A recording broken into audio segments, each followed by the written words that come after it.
Hi friends, మనకైతే ఈరోజు ఒక ఏసీ కంప్లైంట్ ఉందని కాల్ వచ్చింది. వెళ్తున్నాం ఏసీ చూడడానికి. మరి ఇదే మన వెళ్ళే ప్లేస్ అనమాట.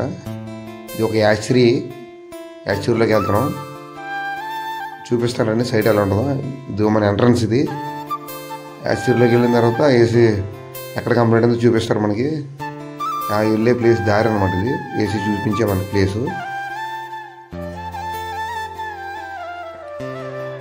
అలా కొంత దూరం వెళ్ళిన తర్వాత ఇక్కడ రూమ్ ఉంది. ఆ రూమ్లో ఆ ఏసీ ఉందన్నమాట. అది ఆల్రెడీ ఎవరు చూసారంట. దాన్ని చూసి మొత్తం ఇప్పేసి కింద దించారు. ఆ పార్ట్ని మనం చెక్ చేసుకోవాలి ఏమన్నా ఏం లేవో.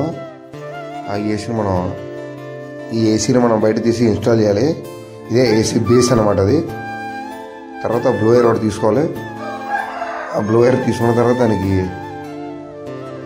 సరిగ్గా ఫిట్ ఉందో చెక్ చేసుకొని బ్లోయర్ పెట్టాలి. ఇది బ్లోయర్ ఫ్యాన్ మోటరు. దీన్ని ఇండోర్ ఫ్యాన్ మోటార్ అంటారు.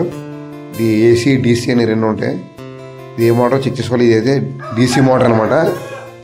మనం ఒకసారి పెట్టే ముందు స్క్రూకి ఆ బ్లోయర్లోకి దూరుతుందో లేదో చెక్ చేసుకొని పెట్టాలి. ఇది వచ్చేసి indoor fan motor base motor పైన బిగించేది. అంటే మోటార్ ముందుకి వెనక్కి కదలకుండా షేక్ అవ్వకుండా ఉంటుంది అనమాట బిగించుకుంటే. అది ఫిట్ చేసిన తర్వాత బ్లోయర్ తిప్పి చూడాలి సౌండ్ ఏమైనా వస్తుందా, తగులుతుందని. ఇది వచ్చేసి మనకి కూలింగ్ కాయిల్ అంటారు దీన్ని. ఇది ఉంటేనే ఏసీ మనకి కూలింగ్ వస్తుంది. ఇది లేకపోతే ఏసీ కూలింగ్ రాదనమాట మనకి. ఇదే మెయిన్ అనమాట ఏసీకి మనకి. ఇది కూడా ఒకసారి రెండు పక్కల ఫిట్ చేసిన తర్వాత స్క్రూలు వేసుకోవాలి. ఇటుపక్క ఒకటి ఇటుపక్క రెండు స్క్రూలు ఉంటాయి. మొత్తం 3 స్క్రూలు వేసుకోవాలి దీనికి. ఆ స్క్రూలు వేసిన తర్వాత ఒకసారి మళ్ళీ మనం చెక్ చేసుకొని స్క్రూలు మొత్తం ఫిట్ చేసుకోవాలి. ఫిట్ వల్ల చెక్ చేసుకొని టైట్ చేసుకోవాలన్నమాట ఒకసారి.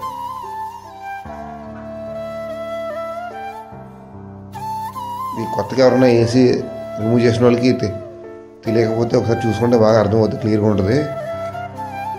ఇది వచ్చేసి మనకి ఏసీలో స్టార్ ఐటమ్ మనకి ఇండోర్ పీసీబీ బోర్డ్ అంటారు దీన్ని. ఏసీ వర్క్ చేయదనమాట. దీని వైరింగ్ మీకు నెక్స్ట్ వీడియోలో మొత్తం చెప్తాను దానికోసం. ఇది వచ్చేసి ఫ్రంట్ ప్యానల్ అనమాట. ఈ ప్యానల్ బిగించుకోవాలి. తర్వాత స్క్రూలను ఫిట్ చేసుకున్న తర్వాత అయిపోయింది. ఇక్కడ వర్క్ అయిపోయింది, వెళ్ళిపోతున్నాం. ఇదే నా ఫస్ట్ వీడియో, ఏమనుకోవద్దు.